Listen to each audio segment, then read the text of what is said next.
And we're live. Good evening, everyone. Welcome to Holy Crap, the Vlogcast. Vlogcast that comes from a skeptical point of view to answer some of the questions of why. This vlogcast started as a combination of spite and the Streisand effect because I got nothing better to do on a Saturday night, or Sunday morning, as the case may be, so might as well spend it with you, my adoring people. And part of this is follow through with the old adage that sometimes the journey is more important than the destination. I'm your main host. I'm known as Shujin Tribble. You can pretty much find me everywhere under that name. It's Shujin. Hi. For those of you that have been with me long enough or been watching the show long enough, you probably are looking at stuff and going, something looks a little bit off. Yeah, there are two things. Item number one, it is now past American Thanksgiving, which means I need to change hats because this is the holiday season.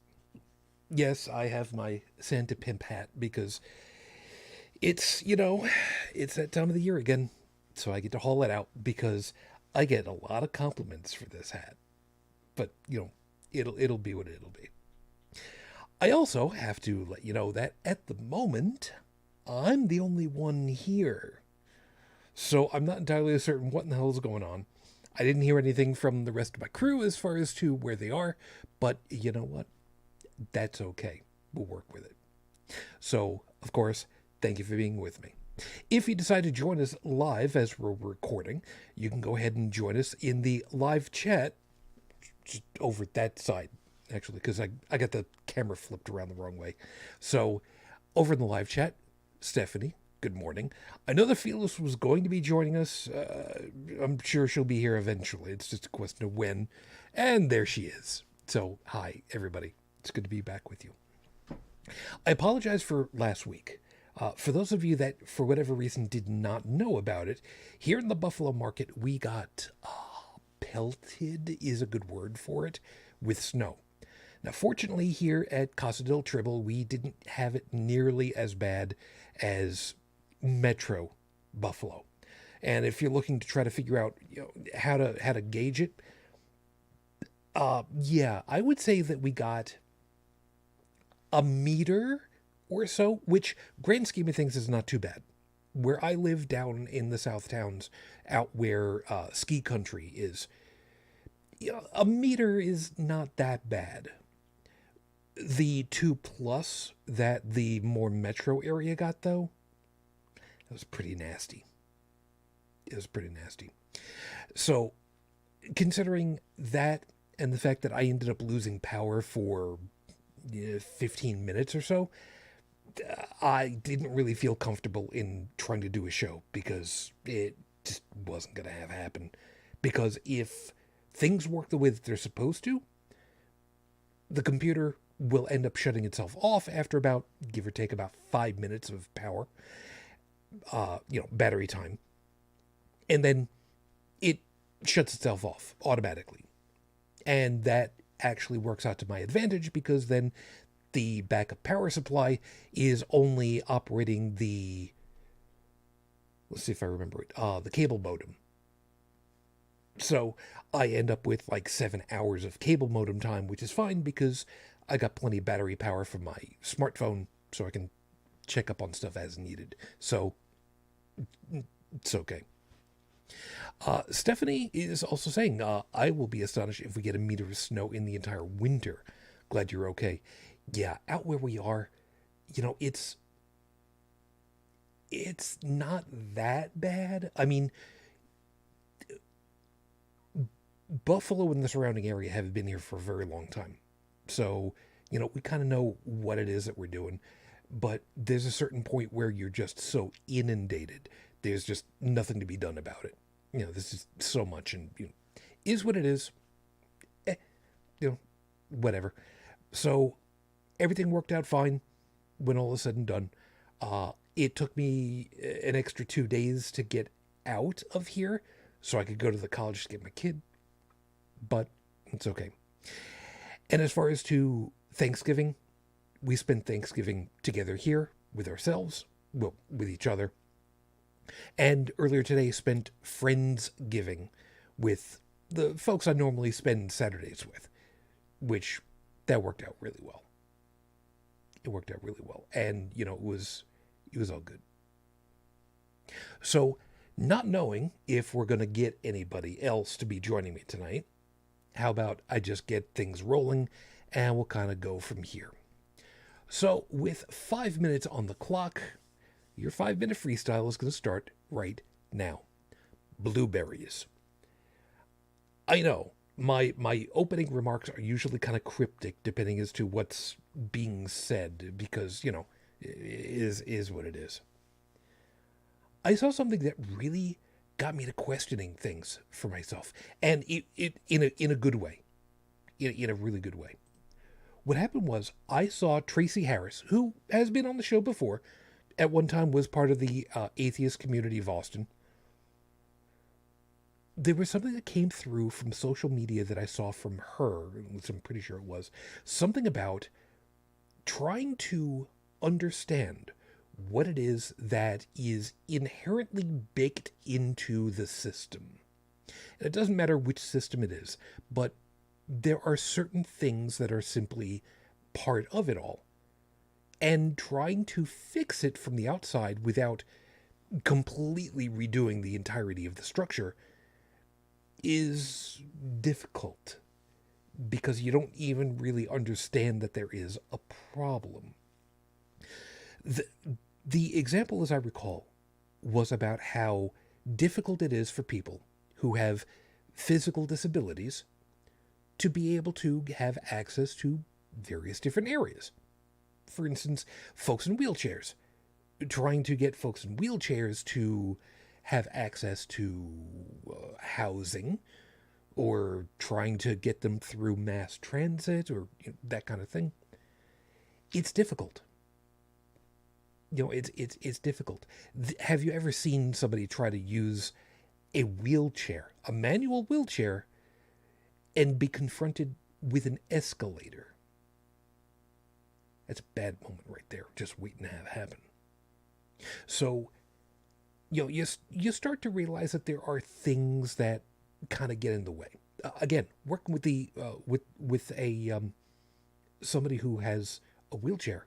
Again, trying to get into a house, a 2-story house, residential. You're not really going to expect that they're just going to run their wheelchair up backwards up the staircase. It doesn't work that way. So what somebody had pointed out, and this, I may be slightly paraphrasing the expression here. You can't push the blueberries into the muffin. Think about that a second. You can't push the blueberries into the muffin.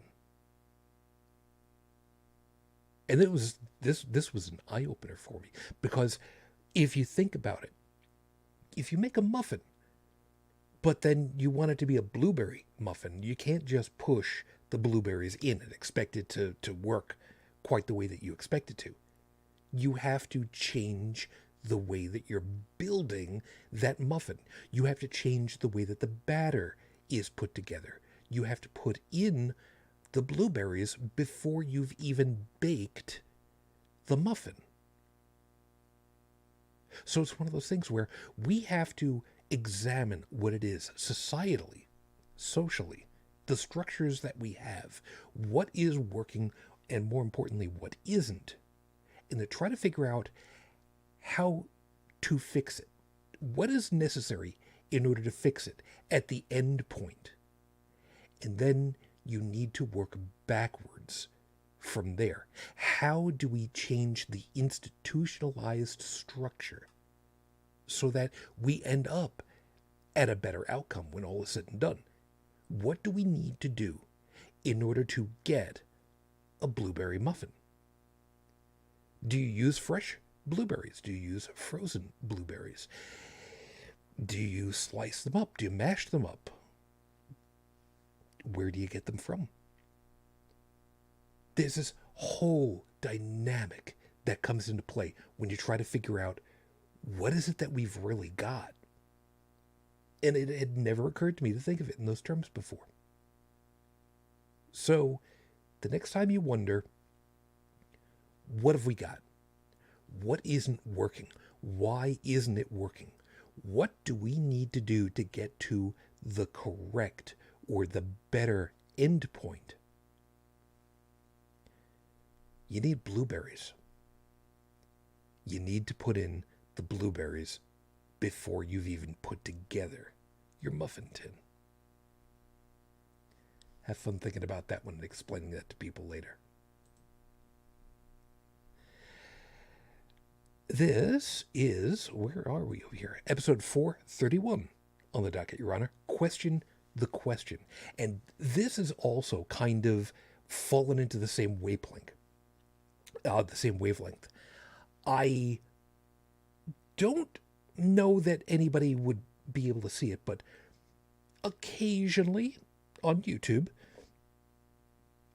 the Holy Crap account does get into it with some folks from time to time because, every once in a while there are news reports that come through about things like, well, for instance, the Satanic Temple, humor me a second, and their Satan after-school Satan club. And I love watching everybody lose their collective minds about it.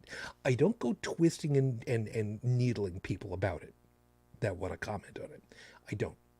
But if there is somebody that goes ahead and puts out a thing, and it is very blatantly wrong, or just insipid, I will go ahead and I will be very genteel and I will ask, do you actually know what it is that's going on with this group? Sometimes I end up getting a really good conversation. There are other times, not so much.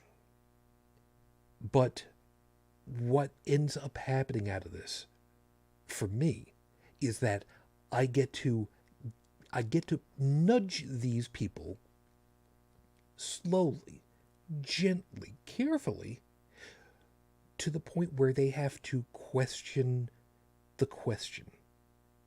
They have to try to actually examine what's going on. I'm not always successful, I will admit it, but I try. And I try in good faith. I want people to understand that. I do not go and be a pain in the ass to people just because I can. I'm not that level of nudge. I will, however, challenge folks, ask them to be on board with me, and, well, sometimes I get stuff out of it. There are other times it just doesn't work. But you know what? Grand scheme of things is what it is. I try. I try very hard. And UnrenownedTech is saying that he got a little bit late. Cool. You let me know when you're going to be available, and I will be able to run things through, and we'll kind of go from there. In the meantime, however, I do have to get to, the script, which means I need to get to the horrible scopes. So for those of you that know what your astrological sign is, that's cool. Those of you that don't, it's really not going to matter, so you can just pick one, and it's going to be perfectly fine.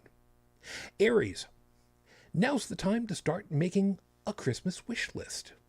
It's the easiest way to find your lost 10mm socket, 1/4-inch flathead screwdriver, and that spare record player stylus you swear is at the back of the whatnot drawer.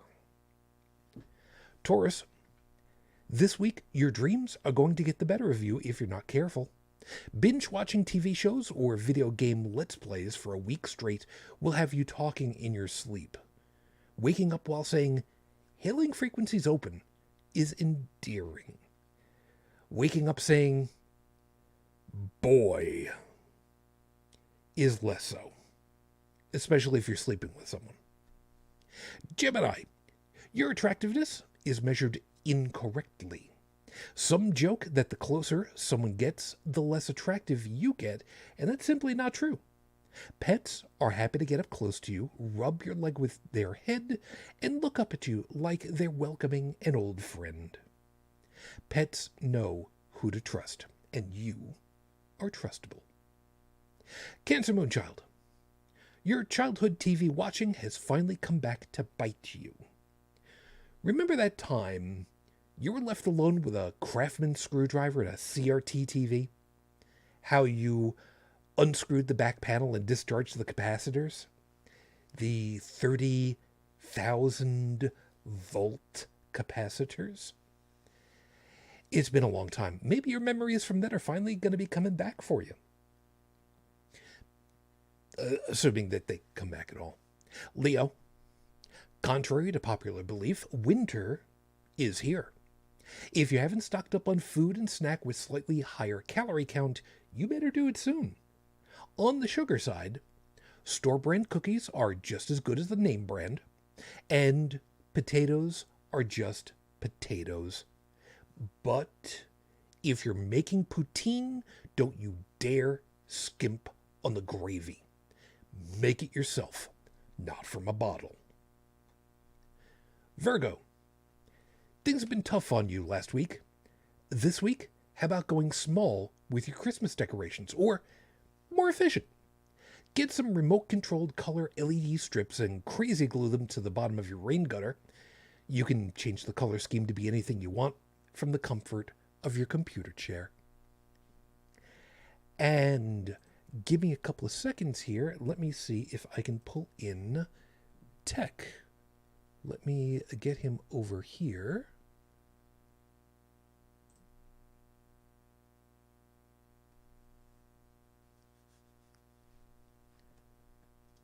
And let's see if that works. If what works? There you are. Terribly sorry. Not a worry. Not a worry at all. And Fearless Color is a lady, right? yes. Okay. Because I just said howdy, ladies, and I was like, oh, wait a minute. Did I make a mistake again? Nope. No, you didn't. Now I have to try to figure out what I'm going to do with my video. I'm not quite sure. What happened to your video? Well, because I had to start without the Discord video, I turned on video for myself directly in OBS. Mm-hmm. So. Well, I'm not loading any video, so. Yeah, that's kind of not going to work the way that I want it to. Okay, that's fine. I'll just put your name over there for the time being, and that'll be fine for the moment. I mean, right now it's just the two of us. Yes. I didn't want you to be the loneliest number. I appreciate that. You want to pick up a little bit on the scopes? Oh crap, where are we? Scopes. Where did I put my bookmark? There it is. And did you already start it? Yes, I did. So up to Libra. Libra. Okay. Yep, I see your cursor. Libra, it's time to trim your nails. That reminds me I need to do the same thing. Letting your fingernails grow out so you could play Spanish and classical guitar was fine. It's also highly recommended to anybody who's truly interested in it, by the way, because I did classical guitar. It's great. Honestly, you were pretty good at it. But if you want your waifu body pillow cover to survive to the end of the year, you need to get your toes too. It's true. Yeah.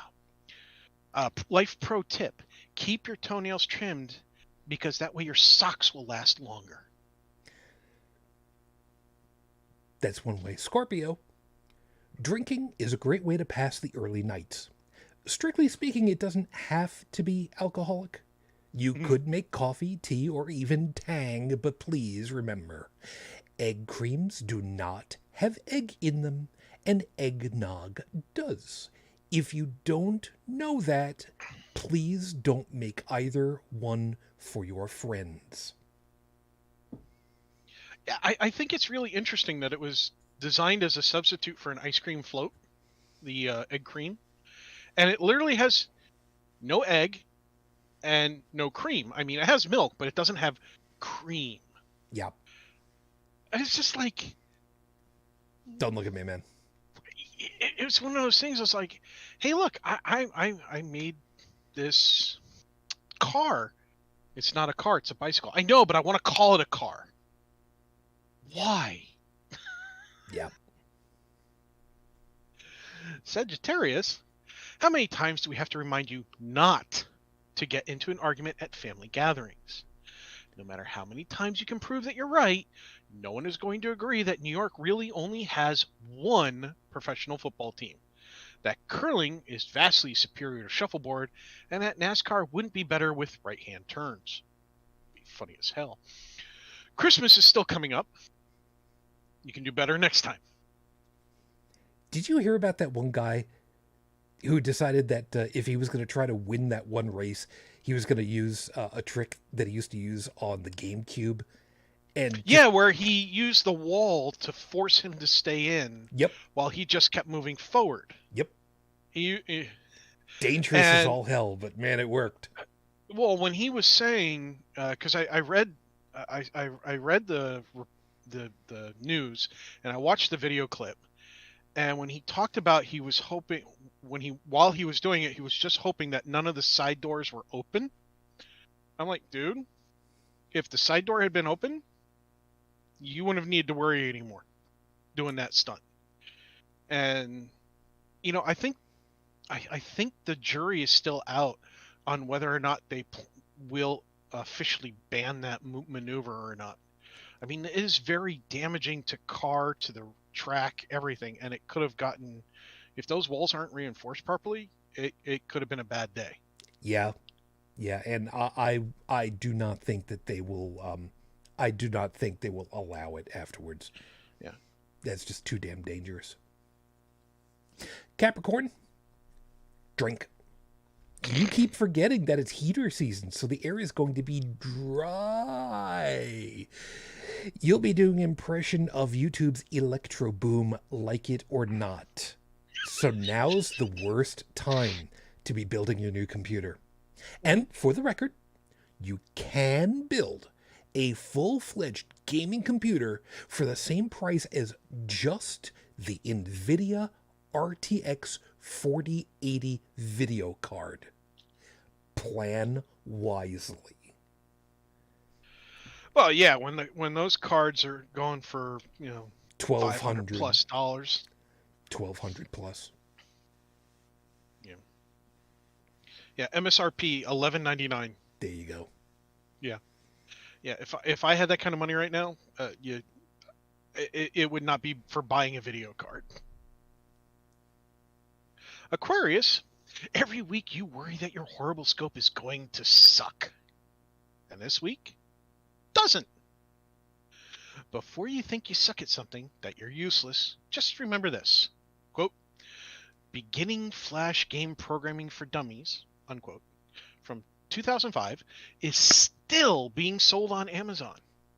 On the other spectrum is SPSS Statistics for Dummies, which is billed as the fun and friendly guide to mastering IBM's statistical package for the social sciences. A university-level psychology researcher shouldn't need a reference book like that. You're better than both of those books combined. That was sweet. I felt so bad finding out that Flash game programming for dummies is still currently available in hardcover, no less. Well, there's a lot of that stuff that they're still finding in warehouses, and they just, it's not necessarily depending on what it is. It might not be Amazon selling it. They might just be acting as a storefront for somebody who cleared out a warehouse. It's not a storefront. I went to the Dummies website itself, and they had it listed there with a link for click on this button to buy it from Amazon. Wow. So, yeah. Yeah. Yeah. And finally, my fellow fish Pisces.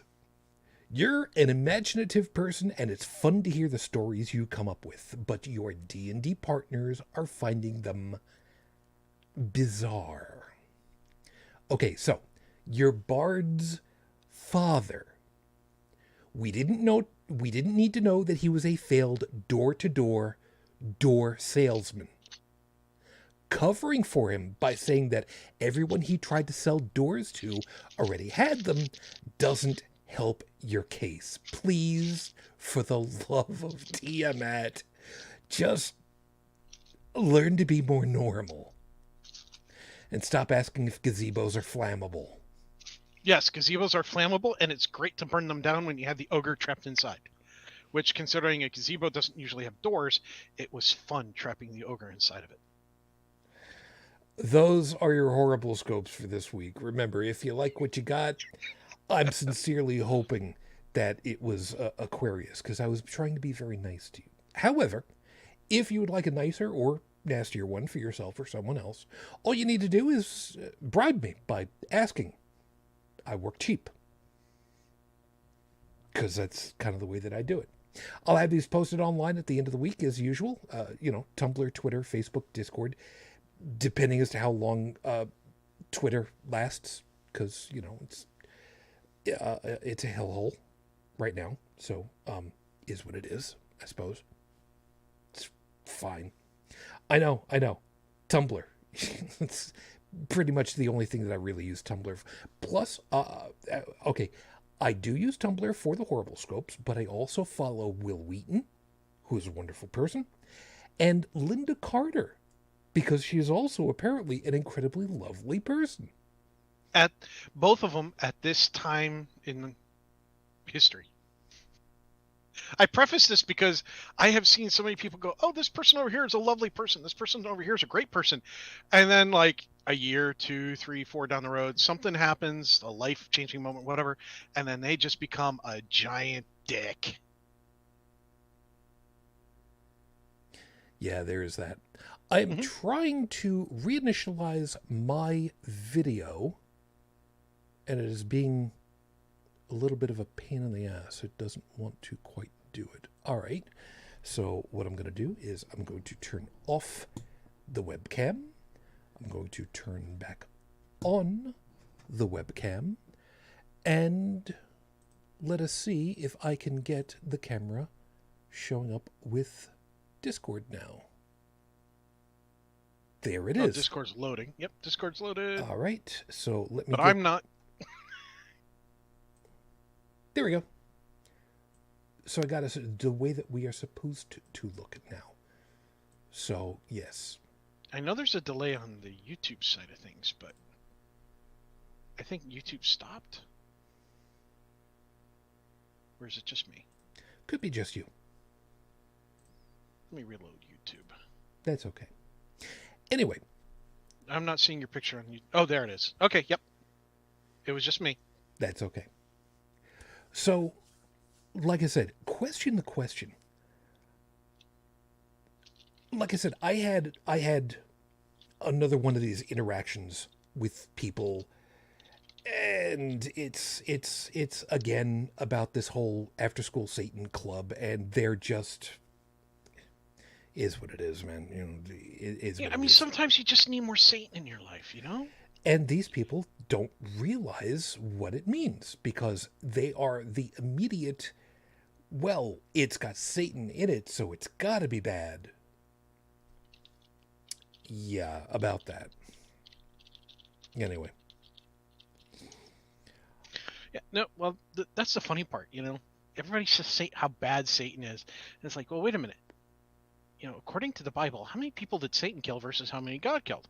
Well, okay, yeah, but, Satan still killed people. He's evil. It's like, yeah, but if you look in the Bible, everybody he killed was under orders by God. Yeah. So he did what he was told to do by the highest authority. So technically, that was God killing via proxy. So how many people did Satan kill? Nobody. Well. Oh, they don't like that one.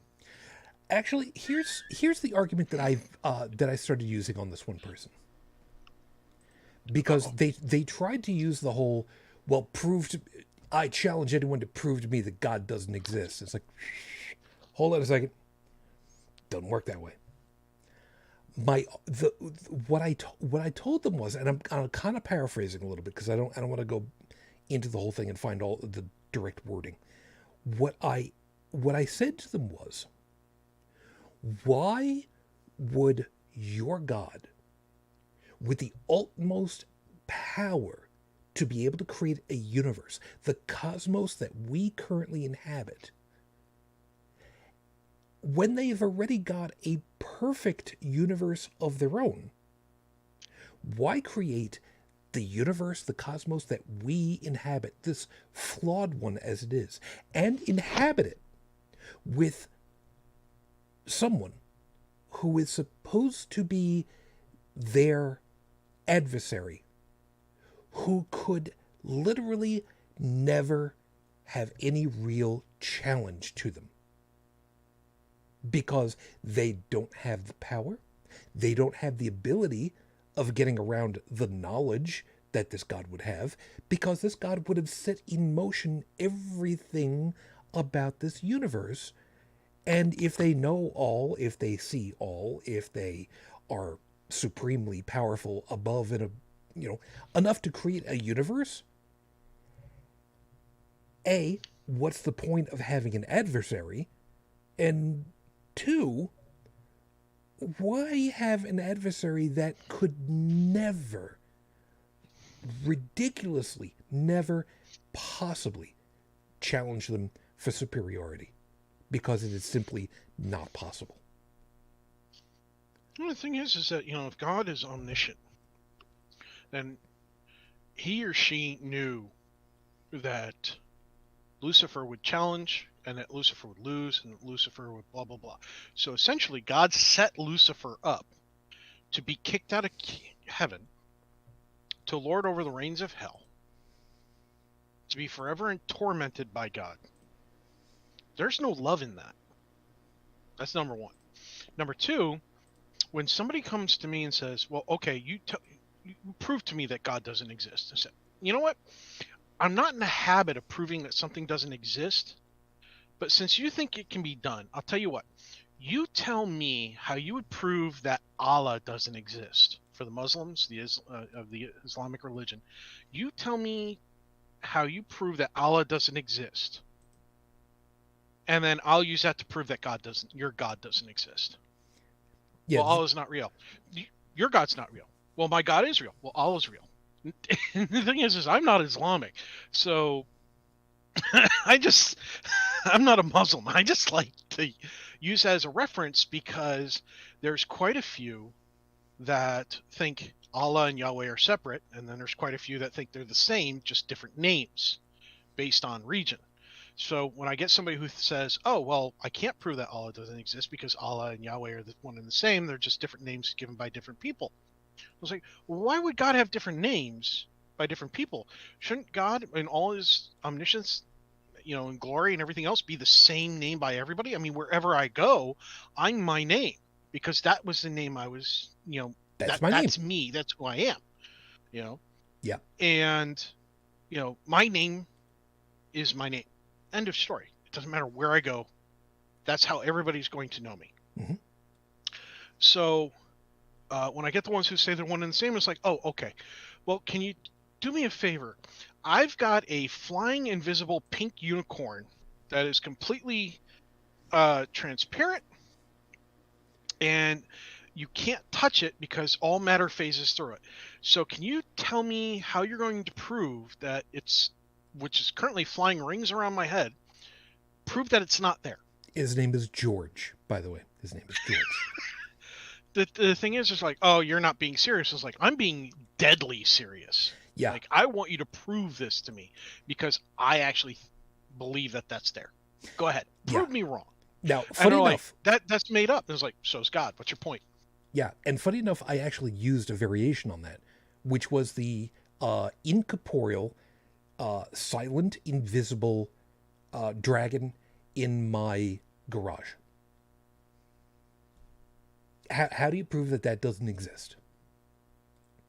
And I use that as the example for and I'm borrowing from Sir Sick. By the way, for those of you that don't know about Sir Sick on YouTube, I would love to get him on the show, but he's animated, so Sir Sick is. Or how about one of the old ones? The teapot that orbits Mars. The tea kettle. The I think it orbits Mars, doesn't it? Mars. Bertram's teacup? Tea kettle? Crap, I forgot whose it is. But I know the one that you're talking about. But yeah, Russell's Teapot. That's it. Russell's Teapot. But And yeah, it was Bertrand Russell was the philosopher. yeah, and Sir Sick is fond of saying, but your God doesn't do the real. And it's very clunky English languaging, and he plays up a lot that he is just stupid because whiskey and the sex, but every time he goes ahead and he uses the whole but your God doesn't do the real, it's one of those things where, like I said, it's weird, clunky, it feels wrong, but it holds so much it holds so much, clue by four to the face with it, that it's right. It's so wrong that it's right. And I love that. I love that. Now Stephanie's got wait a minute. Teapot that orbits the sun. Well, so the analogy of Russell's Teapot by Bertrand Russell Yeah, is that it's between it orbits the sun between Mars and Earth. That's where I was thinking Mars. Okay.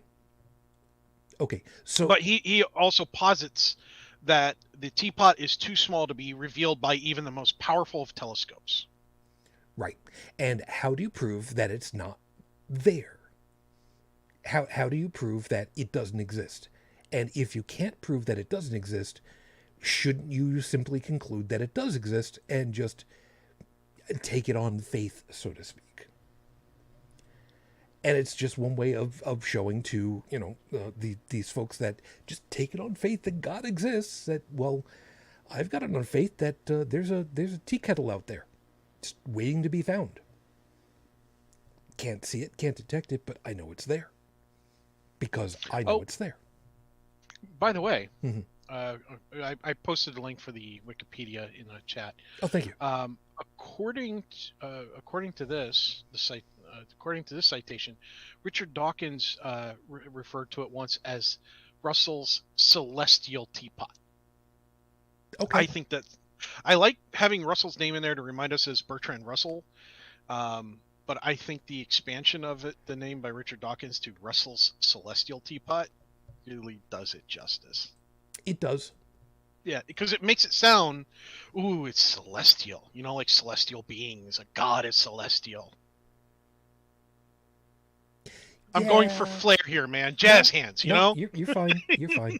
Now, it's just, to me, when I hear celestial, I expect that it's something outside of our stellar system. But that's just me. It's just me. Fair enough. Perfectly fine. And it is, however, a better descriptor. So, it's perfectly fine. Anyhow,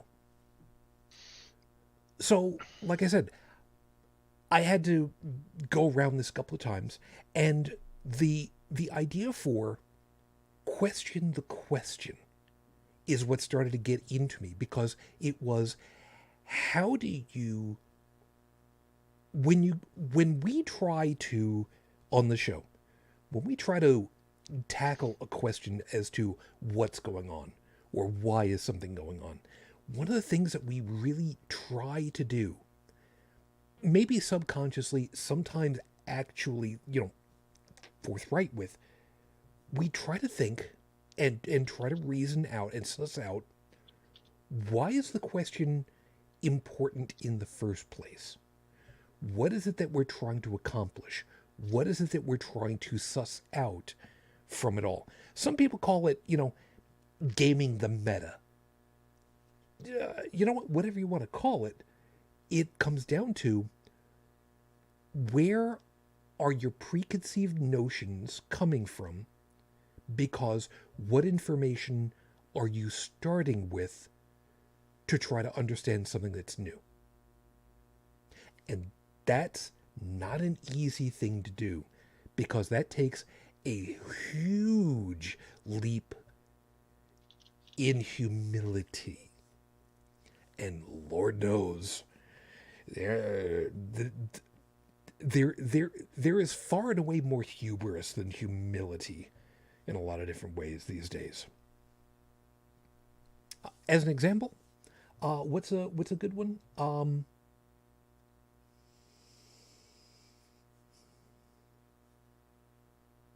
Water. I'm gonna give you a really weird one. We know full well that the planet is 3/4 covered with water. It's not necessarily super deep, but humor an old man again for a second. Who would have ever thought that we could use water to send humans into space? Water is a very stable substance. It doesn't do very much of anything. It pools, it evaporates, it rains, it collects. But if you do a little bit of processing on it, like with electricity, you then get oxygen and hydrogen, and then you can burn them and get thrust out of it and launch rockets with basically the separated portions of water. And the cool part about that is, by the way, for anybody that doesn't know, all you get out of that reaction when all is said and done as a byproduct is water. I love that. I love that. It's better than so many of the other things that we use for rockets and whatnot. When your final end product is heat and water, it don't get too much more biodegradable than that. Just saying. And by the way, Seeker, hi.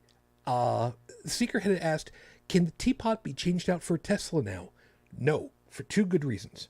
One, we know right where it is, and it can be spotted. And two, because fuck that guy. I'm sorry. Well, I did make the recommendation that how about an invisible, intangible pink Tesla that runs on diesel? That would be fine, except for one small problem. At this point, I don't think it's pink. Actually, I would love to know what color that thing is now that has been out there for however long. There are websites that will give you tracking information to find out where it is. So that's actually really cool. And if I remember right, there were also counters on the website that would tell you if the battery was still running, how many times would whatever song it was that it was playing with, how many times would it have played by now? So yeah, there's all kinds of stuff like that.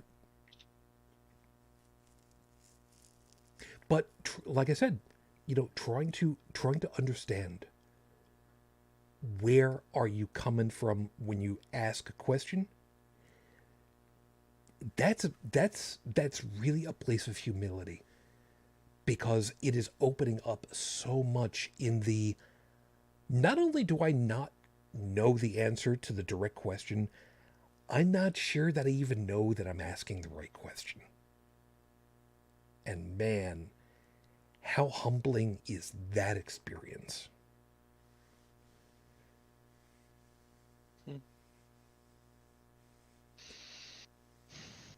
Yeah, so that's kind of weird. Let's see. Ed Seeker was also saying, I've seen red sun-bleached to a pinkish hue.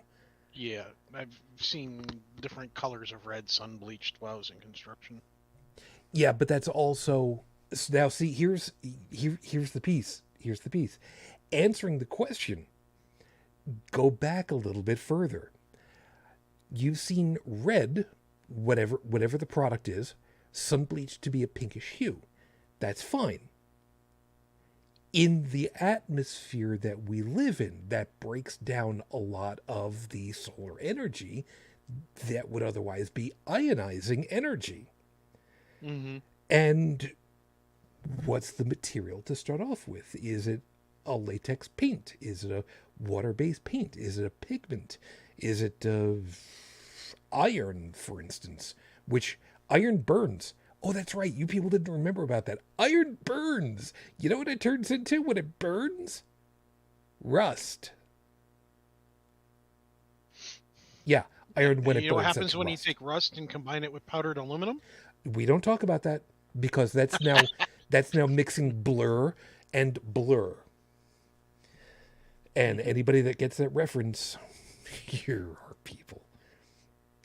And the reason why that the whole thing about it's in our atmosphere, what's the material, that whole thing, that's like I said, that's gaming the meta of it all, because there's so many assumptions already in place when you point something out, and we don't even Yeah. think about it because it's just an assumption of what's already been, and that can skew everything else that goes down the board, and you can come up with the right answer up until the point where you actually try to apply it to what you're really trying to ask. That's why it's fun to listen to astronauts. Oh my The god, ones yeah. who, not people who have qualified to become astronauts, but the people who have actually been in space. It's like when one of the astronauts was asked, "What does space smell like?" He said, "Burnt steak," because the suit and equipment reacts poorly to all the radiation and everything that's out there in space. So when you come back in and they pressurize the lock so you can unseal the suit, it smells like burnt steak, according to one professional astronaut. I don't think there's unprofessional astronauts, but you never know. So they ask, and a lot of these questions, these kinds of questions come from kids, which is really cool. Um, when they concern themselves with what are they going to eat on the station, or what they're going to eat in their whatever shuttle or ship that they're in when they're up there, it's not just about taste. Your taste changes when you fly. Imagine being in outer space in low gravity. But it's also about smell. Not smell of the food being cooked or rehydrated or consumed, but the smells your body gives off after you've consumed those foods. So if you've ever been with a buddy and that buddy ate a garlic bagel and nobody else in the group ate a garlic bagel, and you're all in the car and that buddy goes, "Hey, guess what?" Everybody's going to go, "Oh God." Or something similar. Unless Because it's a the bunch of smell, Italians. yeah, unless it's a bunch of Italians who eat garlic every day. But the point is that, yeah, me too. So, but the point is that it hits people. And so they're working in tin cans, just like people in the submarines, except submarines can come up for fresh air pending what they're doing. A shuttle can't do that. They can't just vent the air and refill it up. They have to bring up everything they use and recycle. And so I think that when we start actually building something in outer space that allows us to create ships in outer space, as long as we pipe up the material, that there's going to be a whole lot of, wow, didn't expect that to happen when it hit, outside the atmosphere, that it was going to cause this material to corrode the way it did, or it's going to cause it to break down, or things like that. There's going to be mistakes made, and there's going to be a lot of learning going on. And whoever leads the charge is either going to be cutting corners or not. Knowing humanity, there's going to be corners cut, and people are going to pay the price for it. Yeah. And it's already happened. It's already Oh happened yeah, before. yeah. It's happened a lot, and it's going to continue to happen because if you live forever after death, who cares what happens in real life, right? Yeah. If you're just living to die, then it doesn't matter. Everybody's going to go to a happy place, the good place. Unless you don't believe the same things I do, in which case then you go to the bad place. It's a bad place. Like, oh, you don't want to go there. Yeah. And it's like, your parents didn't pay any attention to you as a child, did they? now the fun part about this, and I say fun from the standpoint of wow, this spirals out really far, really quickly, and I had no idea to think about this. One of the things that Tech was talking about bringing food into space, like for instance to the International Space Station, or better yet, let's backtrack this a little bit better. The Apollo missions to the moon. They had to take everything that they needed up with them, and one of the things that they also needed was, as was mentioned, food, provisions, food and water. But it's a 3-day trip from Earth orbit to lunar orbit. And then it was, let's see how well I remember. I think it was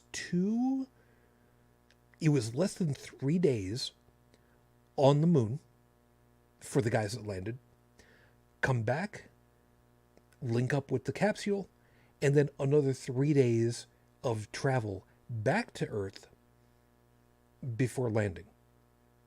Now, I want you to remember something. You need water. You need food. But the human body does not process 100% of nutrients. And all that water needs to be, well, expended in order to get rid of other waste products. Which means not only do you have to try to plan what kind of food should go up, how much of it, or conversely, how little, how densely packed with nutrition should it be, what container should it be in, and how do you get the rest of the stuff that's coming out of the astronauts without hurting anybody? Because what's it I'm trying to remember? Hepatitis? I'm pretty sure I'm thinking of the right thing, so hepatitis, because stool is bad, okay?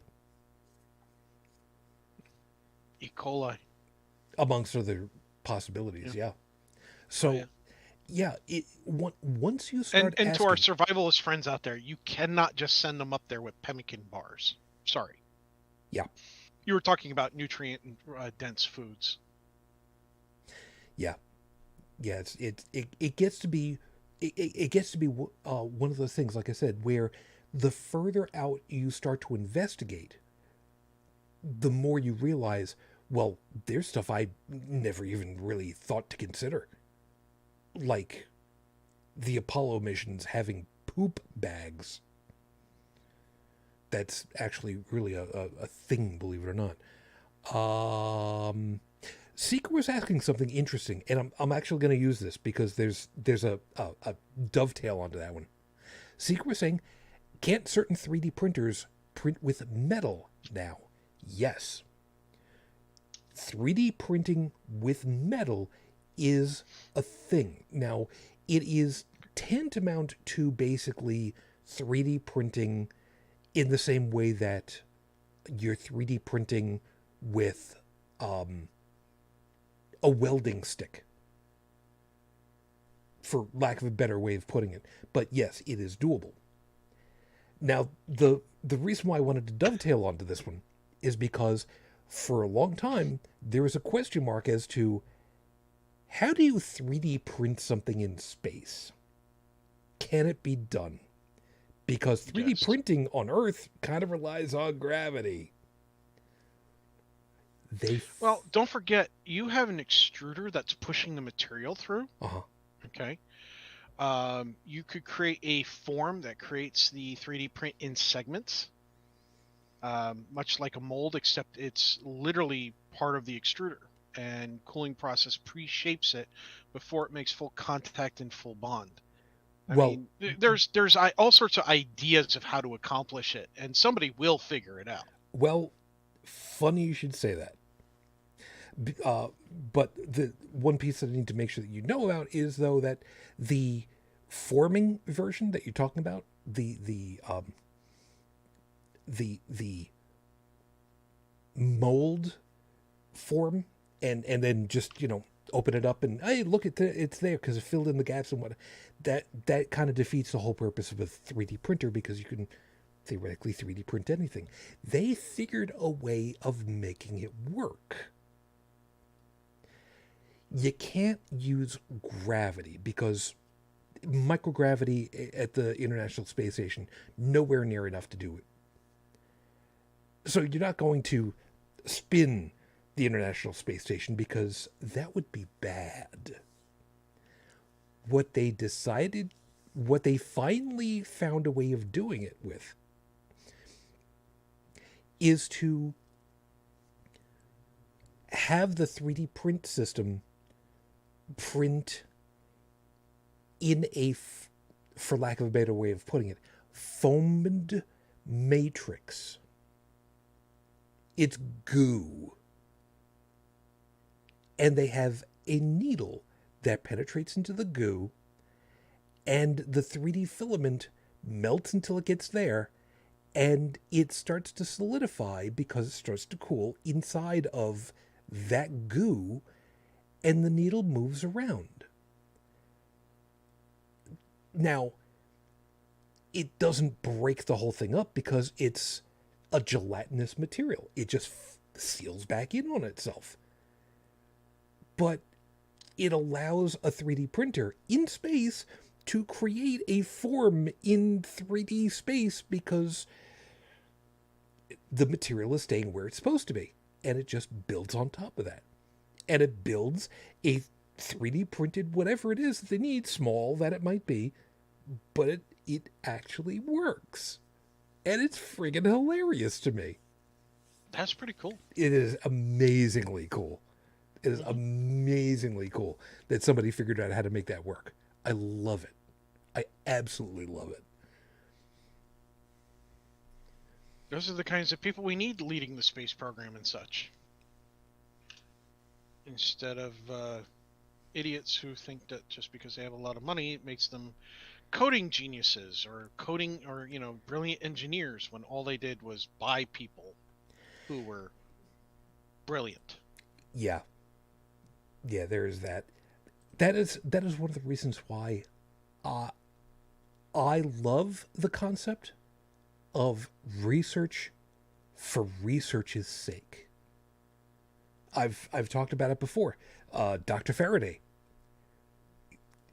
showed off what happens when you pass a magnet through a coil of wire, and you start to induce a magnetic field, down the wire path.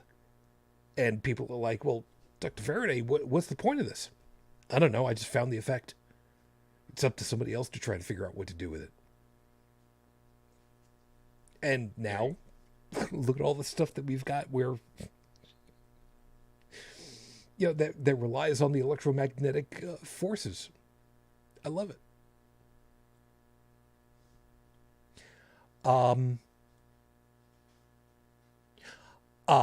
Yeah, the hum. There may be a hum coming through my microphone and my mixer board. I'm terribly sorry about that. I don't have any way of hearing it myself right now because of the way that everything is set up. So, sorry, it just is what it is. I'll have to investigate that a little bit later. Sorry. If it's really bad, just turn the show off and go watch some porn. I don't think I even have to turn the show off to do that. I mean, it's not like you guys have seen my screen or nothing. You can do whatever I want. Now we know what the hum's coming from. Yeah, something like that. Yeah. Something like that. Anyway, so like I said, trying to investigate further backwards through the rabbit hole is something that we end up doing, and just kind of the course of events. And like I put in the show notes, why is this bad for religion? It's a real simple answer to me. It's because when people start questioning their own questions, that's the first step into a very long walk of self-discovery. And that's a bad day for religion, because now you no longer have people locked in.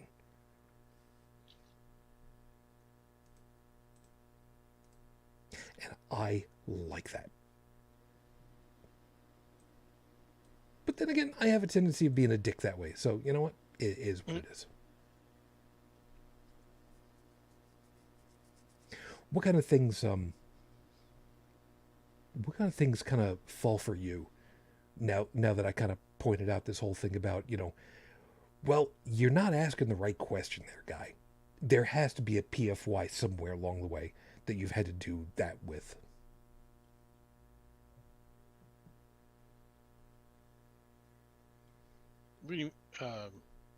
You're the only one here. Yes, I'm talking to you.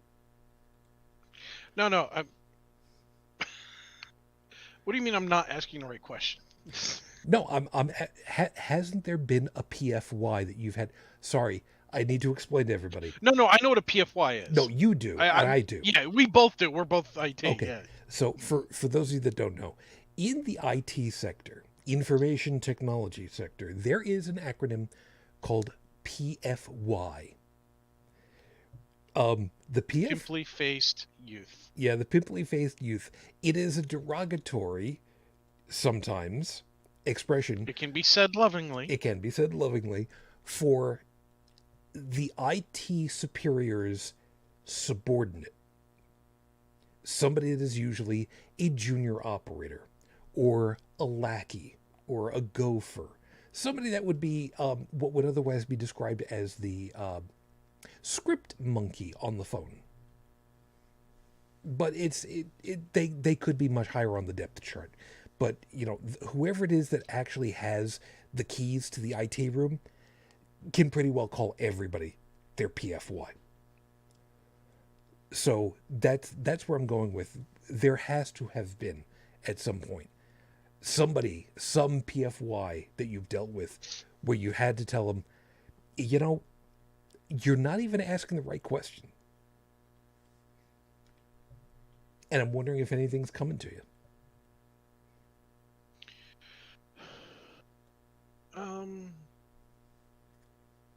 I've had conversations where I would ask a question and I actually got that told to me. It's like, hey, that's not a bad question, but you're not actually asking the question that will really dive deeper into that topic.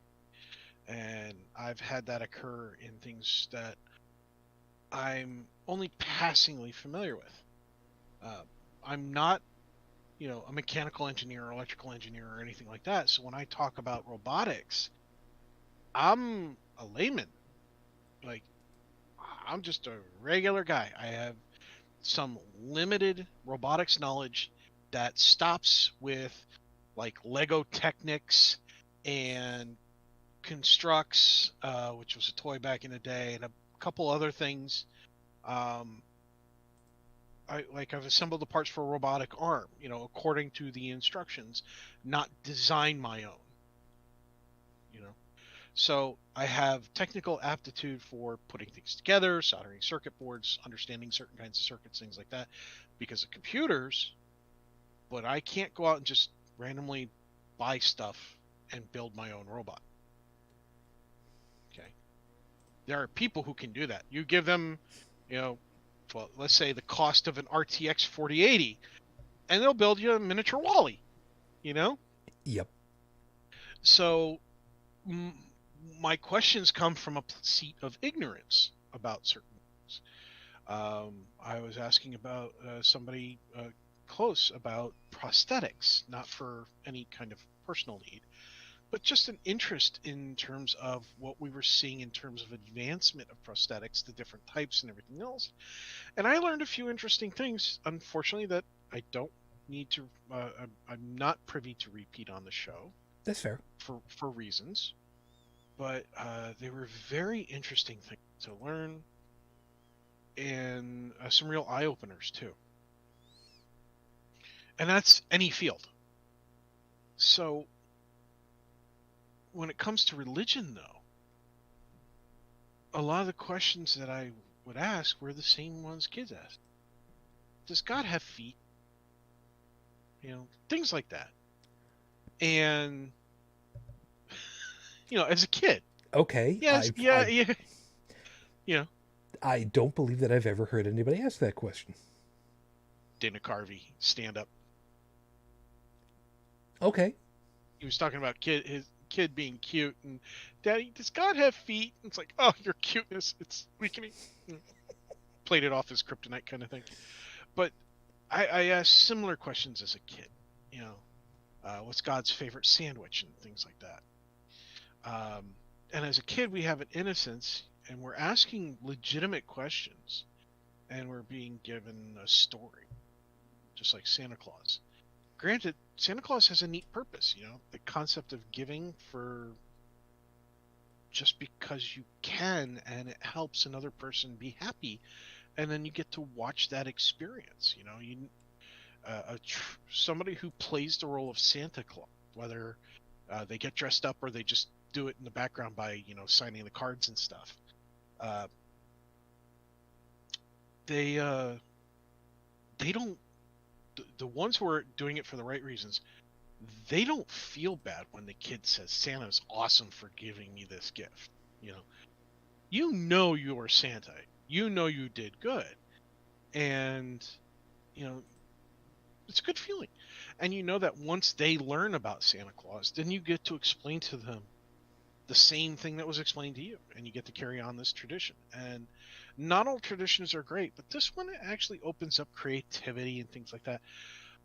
But what I did is I took it to a new step.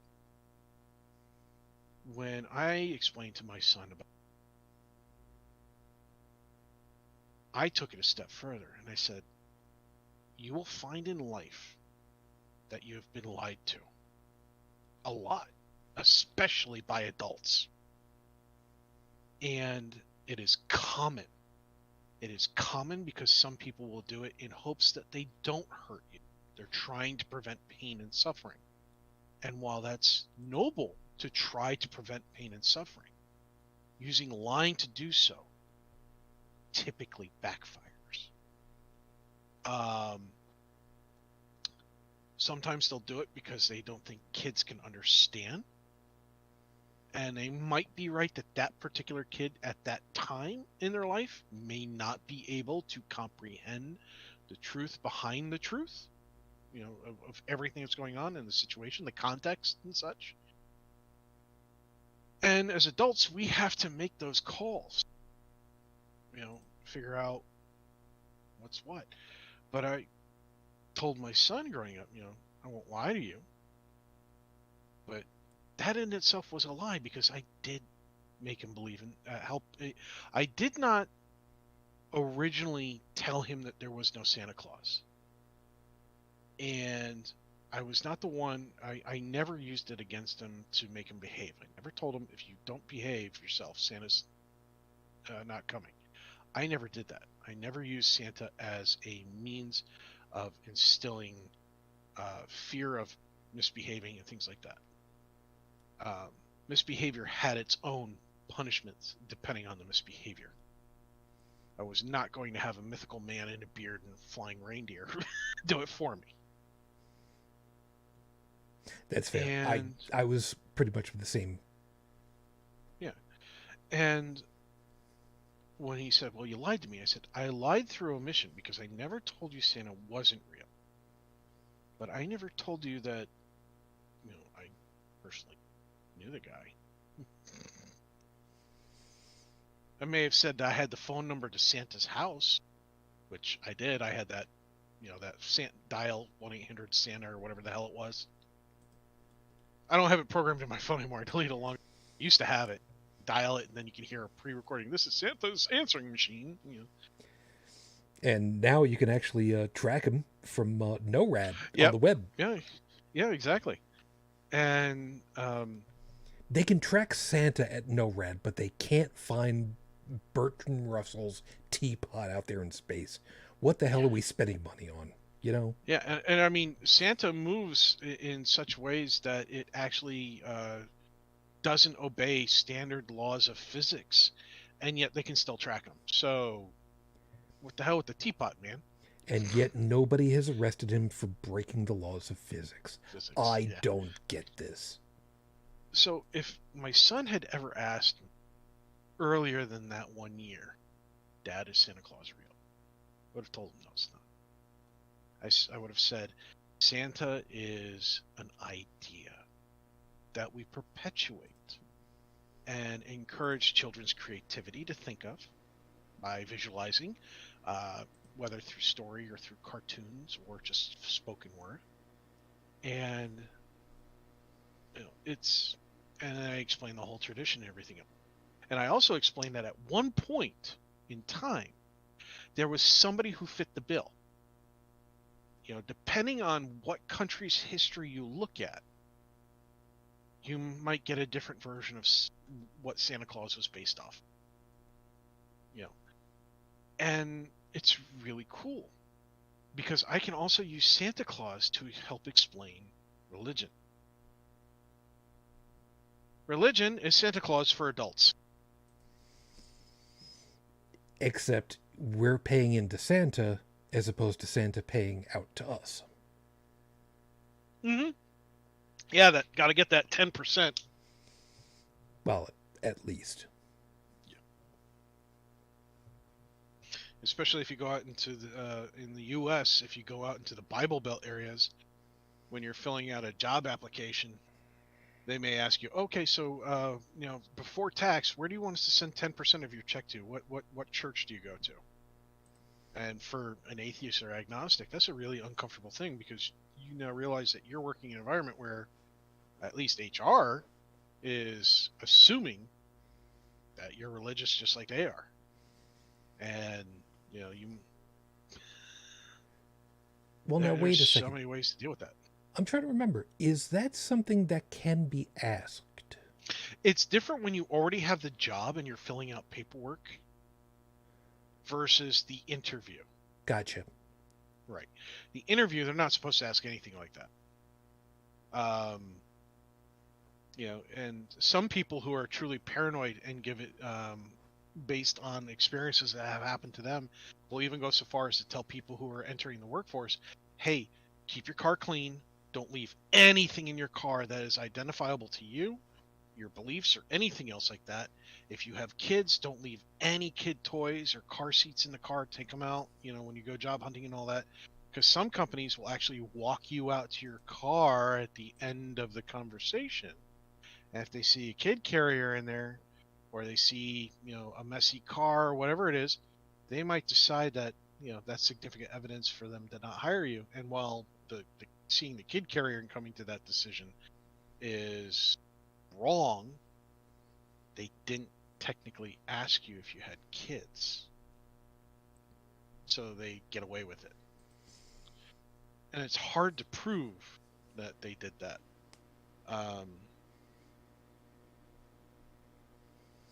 Because it's passive information. Exactly. And again, we live in a world where people enjoy the fantasy, How many people do we know play video game? Forget the genre of video game. I don't care if you're a first-person shooter fan, RPG, JRPG, MMORPG, puzzles, real-time strategy, doesn't matter. You're doing some form of escapism, the same as if somebody was reading a book, watching a movie, or listening to their favorite songs. It's all some kind of breakout away from other things. We need some of those things. I mean, if humanity didn't need music, we would have never created it. I would tend to agree with that. As somebody who wanted to be a professional musician once upon a time ago. Honestly, I think that we've made a lot of things that we need, and what we need changes over time. The games I play now, at my age, I don't play as many high-intensity first-person shooters as I used to. There's a couple I play, but I play modded versions of them that are gimmicky and silly and things like that. But I find more entertainment, a more fulfilling entertainment, if I play one of the digital escape rooms than a first-person shooter. Okay. And, my tastes have changed. You ask any chef, they'll tell you their taste in food changes time as they grow. What they enjoyed as a 10-year-old versus a 20 versus 30 versus 40 versus 50 changes, roughly 10 years, give or take. And then as we get much older and our sense of smell dies out, our sense of taste is affected, and what we enjoy as we get older changes too. Plus what our stomachs can handle and everything else. So it's the same thing with escapism. It's the same thing with entertainment. What's going on around us affects those needs. And when you have a whole lot of people who are currently escaping into religion because all hell's breaking, it's different than a video game. When I turn off my computer or my game console, the game's over. World's still around me. When I escape into religion, religion tells me everything's the way it should be. I have buried my head in the sand and refused to acknowledge reality.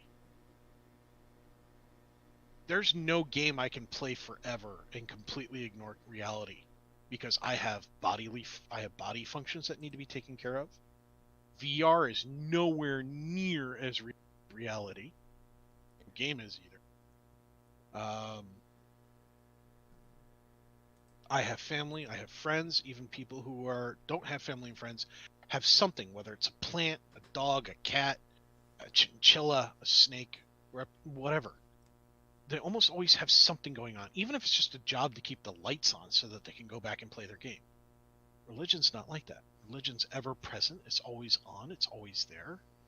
And it sucks people in and it encourages other people to suck people.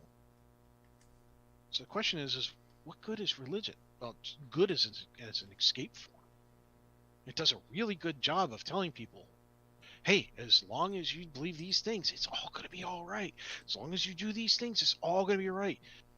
Don't worry about thinking for yourself or questioning anything. Just do what we tell you. Just do what's in this book. Just do what this religious leader says. And everything will be fine. And that's a drug. That's addictive like a drug. Okay. I mean, I've met people who are on drugs who have a better grip on reality than some of the fundamentalists. Mm. And the worst look at the nightclub shooter, right? The one who shut up the gay club. The dad who works in porn and went through a name change, when he found out his son shut up a gay club, he was just happy to learn that his son wasn't gay. Yeah. Dude, your priorities are way the hell. It explains so much about why your son is messed up. Yeah, and you definitely contributed. Yeah, and let's make sure that we hit a piece of clarification because it's important. As a collective, HCTV does not have a problem with people who work in the sex industry. Generally speaking, we don't. So long as people are consenting and are staying healthy and safe, generally speaking, we don't really have a problem with that. So right, that's not the issue. What I was bringing up was the fact that this guy has worked in an industry where it handles all forms of sexuality. Not that he himself personally engaged in any kind of homosexual behavior or anything like that, but he worked in an industry that supports all that. Okay. And he's gay bashing. Yeah. Essentially. No, not essentially. Absolutely. I mean, it's hard to say otherwise. And it's so frustrating to see this shit.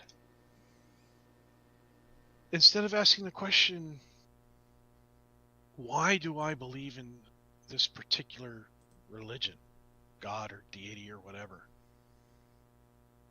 they ask, well, why don't you believe?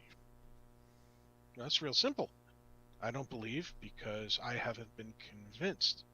For a time there, everybody was telling me it was true. And for a little while, I even bought into certain things until I learned what I was really feeling. Until I learned how certain tactics work, what self-hypnosis was and how it occurs and how you can do it. Once I started to recognize in me how I was looking at life, what I really wanted out of life, why I was hanging around these religious people, why I was supposedly claiming to believe, and the reason why I claimed to believe at the time, by the way, was because I truly did believe. But I believed because I was ignorant of the facts. I was ignorant of what tactics were being used against me. You and me both. Yeah. So I was, for all intents and purposes, manipulated into believing. Once I had the facts, that shit stopped. It was gradual. It took time because a firmly held belief can be very difficult to change, even when you have all the contradictory facts lined up in a row. Especially if the system that you're believing in has a built-in no, we're right, and anybody that tells you wrong is they're Satan. wrong. They're the ones that we're actually fighting against this whole time. By the way, Secret pointed out, I prefer adult entertainment as the term.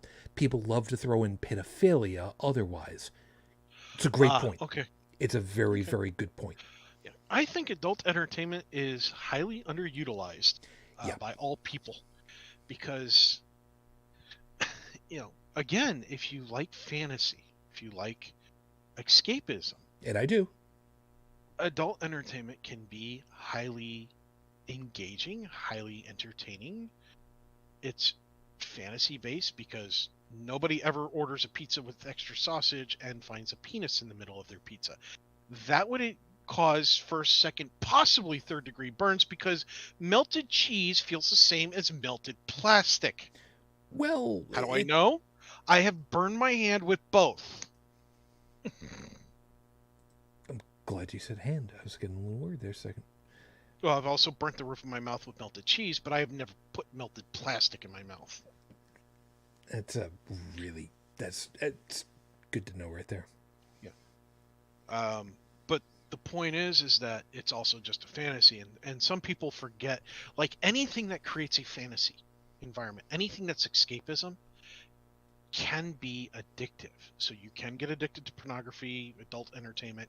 You can get addicted to smoking, drugs, alcohol, religion. You can get addicted to religion. You can get social addicted media. Yeah.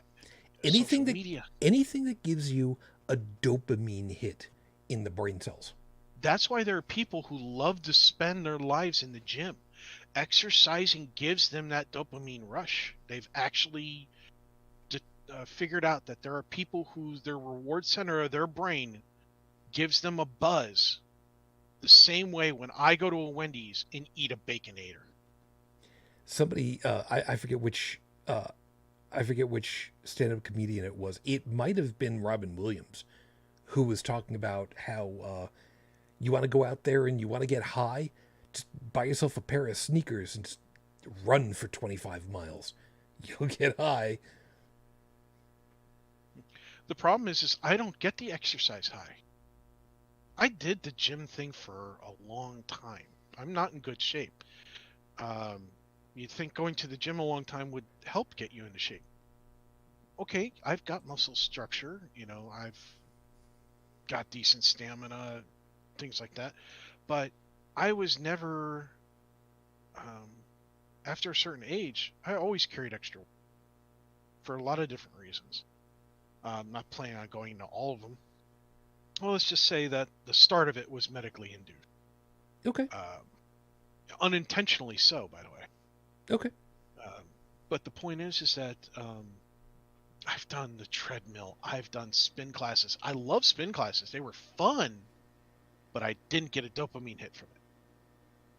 They were just different from everything else. They were different from jogging on a treadmill or climbing a stair climber or doing planks or push-ups or any of the other stuff with any of the weights. And yeah, like Seeker says, lately I've been saying trolls are out for their dopamine hits. That is a fact. Going on forums, on Reddit, Instagram, things like that, and trolling people, that does give some people that dopamine rush. Ha ha ha! You've been trolled. You've been trolled. You should probably just fold. Yeah. Anyway, yeah, I know I was getting trolled on a Reddit forum. I was engaged in something, and I was just like, well, I hope somebody enjoyed their momentary high. Yeah. Apart from the Russian ones, which do it for a paycheck. Yeah, some people are paid to troll, and it's not just Russia. I guarantee you people here in this country somehow make a paycheck by trolling others. There was one guy who admitted to the press that he made a fake news website where he would post things he made up. You know, if it came to him in a dream or he just thought up of it in the morning, something bad about Hillary Clinton or whatever, he would put it out there, and then he would go on Twitter and with a different account and reference it, citing it as a source. And he made money like that. He made a lot of money doing that. So yeah, there are professional trolls. It's not just right. But thanks for bringing that up, Stephanie. Appreciate it. Yeah, it's sad, but it's true. You know, yeah. Talika said, "Hey, you know, it's sad but true." Yeah, the worst part about the whole damn thing is that as much as we would like to think that we as skeptics, we try a lot of times to kind of live up to that ideal. And for us to not recognize something when it happens, you know, That is human. Yeah, we can feel kind of stupid about that. Definitely, man. I mean, like you said, you know, you get roped into a conversation, and you know you're three, four paragraphs into an explanation of something, only to realize, no, there is no reason for this. Or even better, forget the trolling aspect of it. You know, you might be having a conversation with somebody. So let's say I'm sitting down and I'm speaking with a religious fundamentalist, Mm-hmm. and we're having a conversation about a particular section of the Bible, right? Let's say in Genesis, where it's going through all those lists of names. So-and-so begat so-and-so, and begat so-and-so, begat so-and-so, and begat so-and-so, and all that shit, right? So, You know, the first part of the Bible that if you can make it through, you should win an award for stamina, concentration, and focus.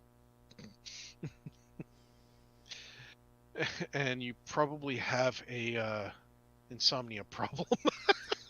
yeah, Anyway, that part of the Bible aside, but let's just say that this fundamentalist and I are having a conversation, and they come up with the whole, well, if this isn't true, then how do we know all?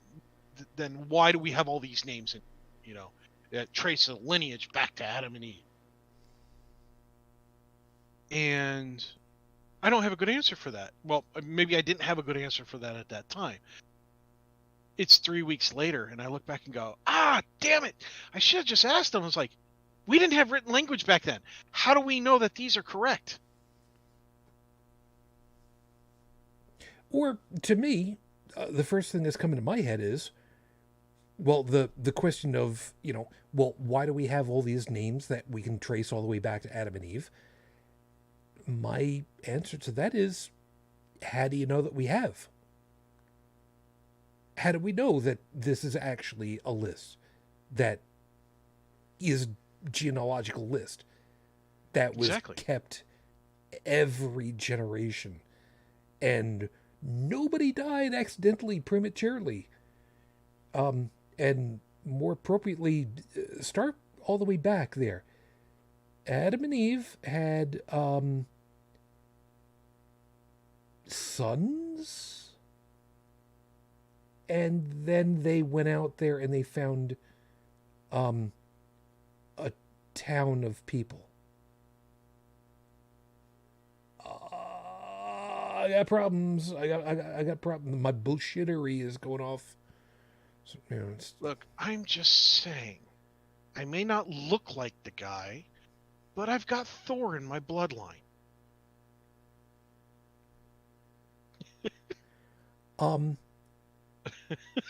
Stephanie,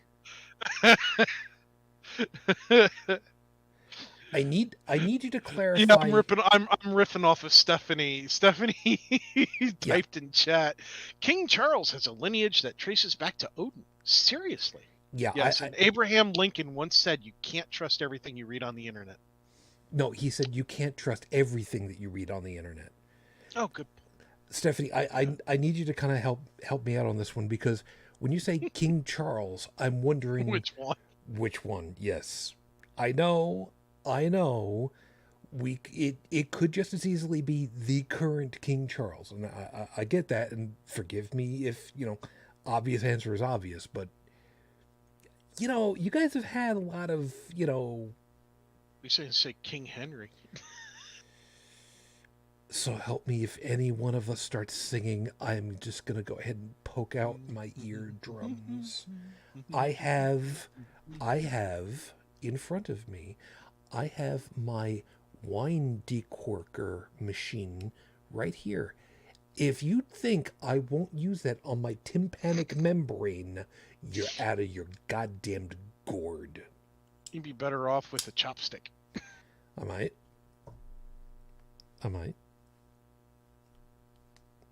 I've got some stainless steel ones over here you can borrow. I got a set of those too.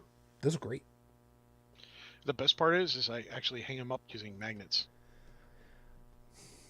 I just put them in the drawer because no, like you know how you that. have a bar, a magnetic bar that you can put your chef knives on. Yeah. I do that with my stainless steel chopsticks. Easy to grab, especially when working in the kitchen. I don't recommend doing that right next to your knives, but you know what? You do you, man. Look, I'm just saying, I think Uncle Roger's onto something. Don't use whisk, use chopsticks to make. There is something. Hi, Uncle Roger. And Stephanie pointed out, this is something I've known before the internet was invented. All of them. It gets obscured back in Saxon times. Yeah, that kind of makes sense. And Captain Wrongway. Sir. Good to see you.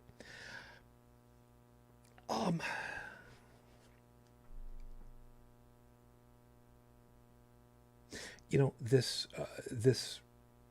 topic really sucks when all is said and done,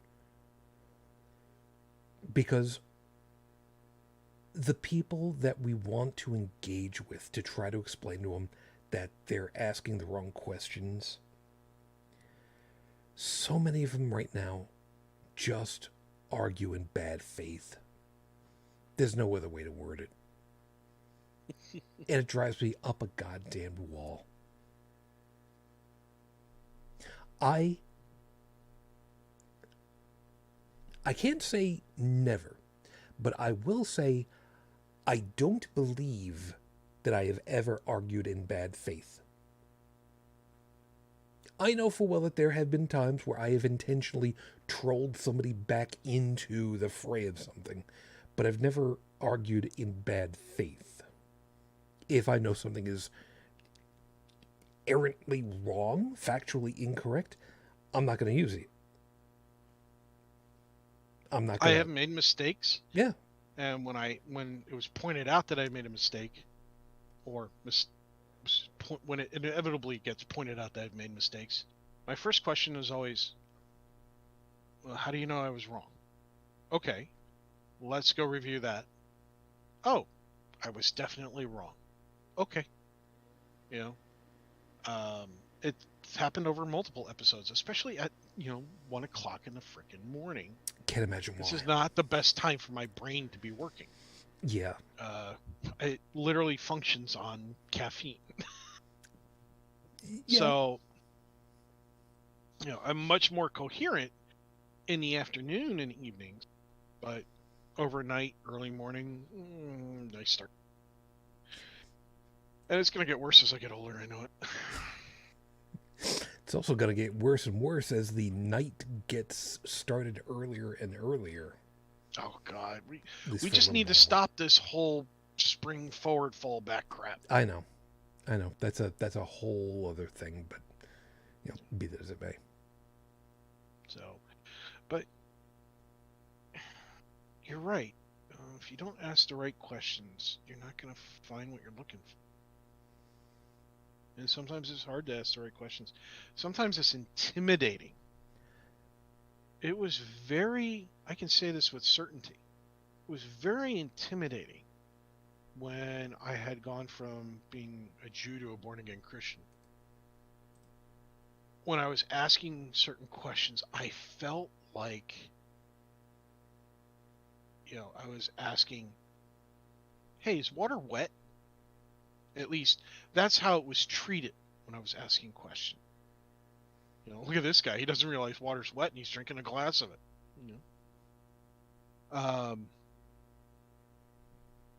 And while there were plenty of welcoming people, you still get the occasional glance or look or whatever. And somebody, I could probably point to any random stranger and they will most likely say they've experienced that at least once in their life to something, where somebody's kind of given the look or that feeling just by being around them that, did you just ask if water is wet? Really? Because I've read the books. I've read multiple versions of the damn Bible. I went to the churches and the Sunday classes, things like that. Got kicked out of several Sunday classes, got kicked out of several churches.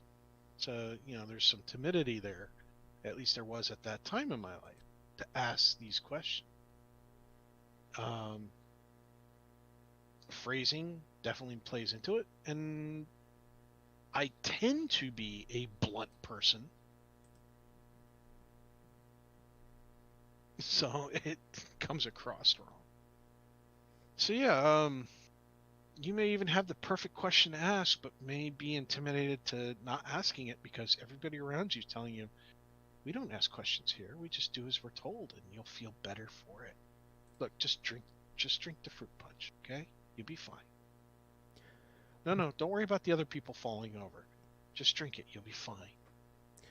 What makes it funny and interesting for me, though, is to think about it in the terms of, well, like you were just saying, God doesn't know the water's red. That water's wet.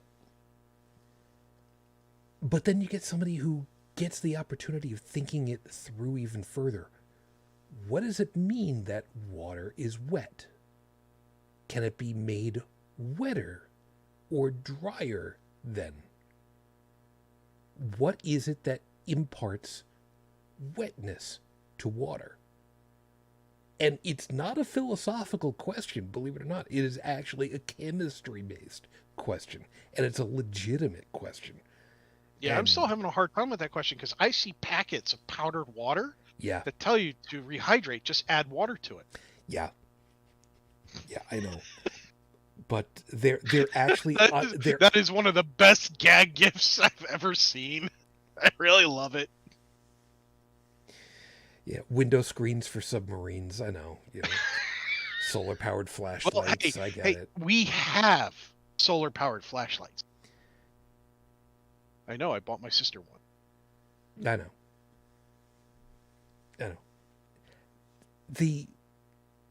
The thing of it is, the absurdity of asking what makes water wet and can I make it wetter? That sounds like such a bonkers question. It really does. When you don't have any basis in knowing the chemistry behind the stuff and why somebody would even be asking such a question and trying to determine how much validity is there. Can we do this thing with the knowledge that we've acquired so far? And that's a really heady thing, man. Can water be made wetter? Technically, yes, we do it almost every day. Yeah, add soap. It breaks down surface tension. It makes water wetter. That's one starting off point. But then there's so many other things, and it gets really hair raising real fast, depending as to where you want to end up going. Sometimes for me, the simplest, seemingly I should say, simplest questions end up having some of the most outrageous endpoints if you know what to go looking for. And I just think it's absolutely hysterical. I'm realizing my legs are getting a little bit cold tonight, and I'm not quite sure why. Something tells me that I'm a little on the overall tired side. I've had a couple of nights of not great rest and a little bit of stress and tension and whatnot, being worried that my basement would flood again. There's a whole thing in that. Don't worry, it's not happening, but there's a thing. And being that we're getting to pretty close to the top of the hour, and I started off with just me, I think we're gonna. I think we'll both just kind of give you guys a little something to finish off with, and we'll just end a little bit early for a change for tonight. For me, like I said, just real quickly, what is wetness with water? How to make it more? Again, it's who the hell would ever think something like that? Who would ever come up with a question like that? And who would have ever thought that we've already got part of the answer to that without having really thought about it? It's amazing. It's wonderful. It's part of the reason why I love, like I said earlier in the show, research for research's sake. You don't know what you're going to find, but it's out there to be found. I think it's a delicious thing, and I don't ever want us collectively to stop looking. That's about as good as I got. You got anything left over that you want to go ahead and put out there before I fall asleep on us? I don't know. I think I'm just going to fall back on to what I've said on many shows before. There's a whole lot of yelling and screaming. And,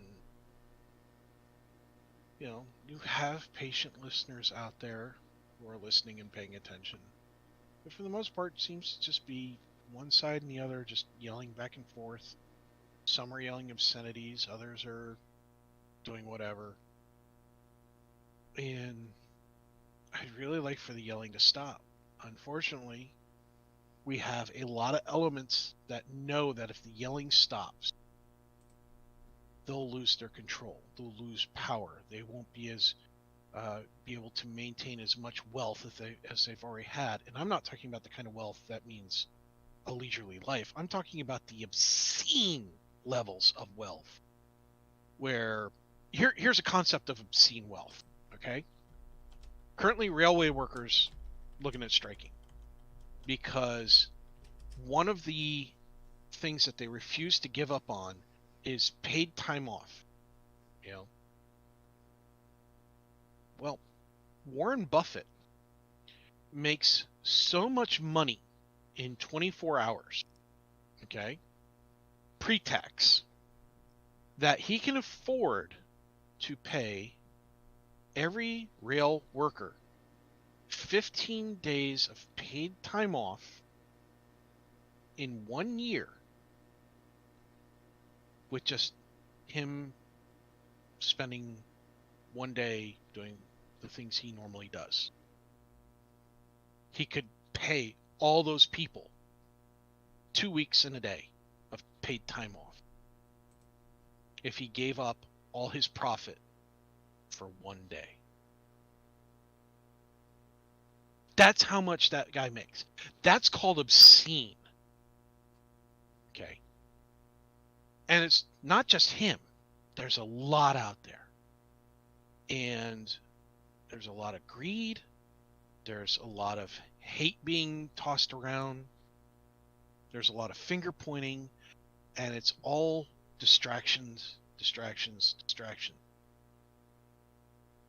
And you have others who are using it to their advantage to do even more harm. Regardless of their rationality, they're causing harm. And if the rest of us just calmed down, listened, saw what was going on, and decided to get our shit together, well, that would be truly a blessing.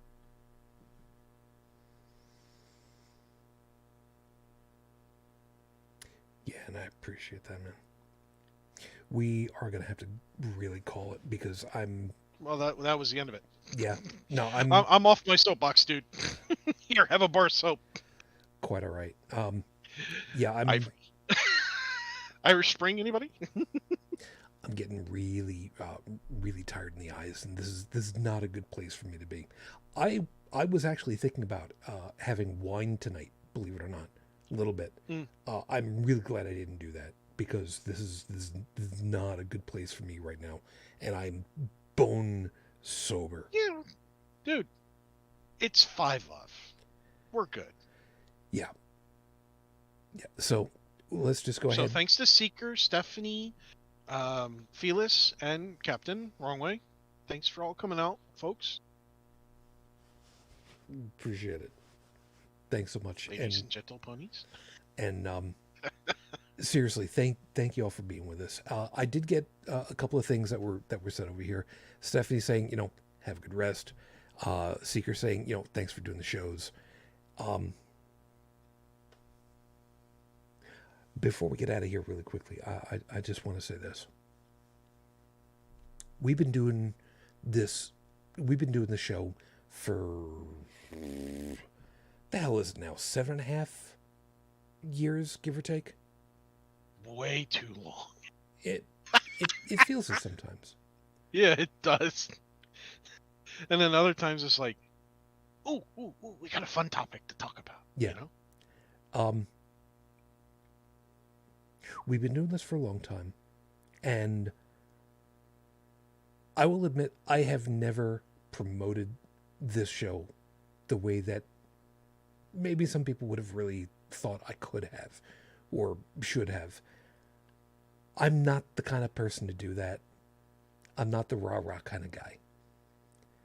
We do because, well, I hate to word it any other way, because I want to. And so long as I'm getting something out of this, I'm going to keep producing the shows. I'm going to keep running. And I can only say that I am thankful for all of you that follow along, for all of you that help me with it, and for those of you that have actually believed that what we do is worthwhile. So for my Thanksgiving, thank you. All of you. Just thank you. Tech, I'm glad you're able to make it. Thank you so much. And you have a good week. Hopefully an uneventful week ahead. Yeah, I'm going to be puzzled over this one because I just saw a headline from a couple days ago. Sperm counts dropped by 62% worldwide, and part of the study was done by the Hebrew University of Jerusalem. And I'm going, but masturbation's a sin. How that? Never mind. So I'm gonna be having. Yeah, it's gonna be a fun read. Yeah, there was that. And I just looked it up, by the way. Just going by the number of episodes divided by 52 in a year, and I know full well we have not done, you know, all shows for all All year. of those. Yeah. Yeah, it comes out to a little over 8.25 years. So it's been a little over 8 years. So yeah, we're still here. We're still doing our thing. I appreciate it. But again, I was saying you have a safe week ahead because here in the United States, it is now past Thanksgiving. The traditional Christmas season has begun. Hence the reason for the hat. But being out there on the roads and whatnot, man, you just be really careful, all right? Yeah, you too. And for all you guys who are in the live chat, again, thank you. Stephanie, Seeker, Fearless, Wrong Way. Thank you guys. You take very good care of yourselves. And for all of you, again, that are listening, thank you very kindly. And also for you, yes, please be very safe and very careful. If you'd like to be in contact with us, you can swing over to the website, holycrapthevlogcast.com. The audio version of the show is available as a download podcast right from over there. The phone number, of course, is 859-HCTV-554, 859-4288-554. Google hates me because every time they get in touch with me, they're like, if you don't use the account in another 30 days, we're just going to recycle the number. Okay, I'll make a phone call with it so I can hold on to it a little bit longer. Because I'm doing that for free and whatever is what it is. For those of you that are listening, like checking it out live shortly after we record this, every year, the first Wednesday after American Thanksgiving, I do normally my Wednesday nights are my 80s radio streams. But the first Wednesday after American Thanksgiving, I do the old Jack Benny radio shows from when he was doing his Christmas shopping. So I got that coming up again this week, coming up as of recording. So I'm very much looking forward to that. So if you're in time for it, love to have you listening in. You can find me all over the place under Shujin Tribble, and you can ask about it. And I'll be more than happy to give you information, or just ping me on, Twitter, Discord, Facebook. It's all good, and we'll see what we can do from there. Other than that, please be safe. Please be careful. And we'll see you next week. We'll see you next week. So until that next time that we're together, as always, I wish you the peace I no longer have. I wish you the strength that I've learned. I wish you well. And my lady, Fujin, I know Thanksgiving was supposed to have been your holiday, and just know that the turkey actually ended up pretty good this year. Not today. I love you. I miss you. Dream of me. Until the next time we're together, everyone, as always, good night.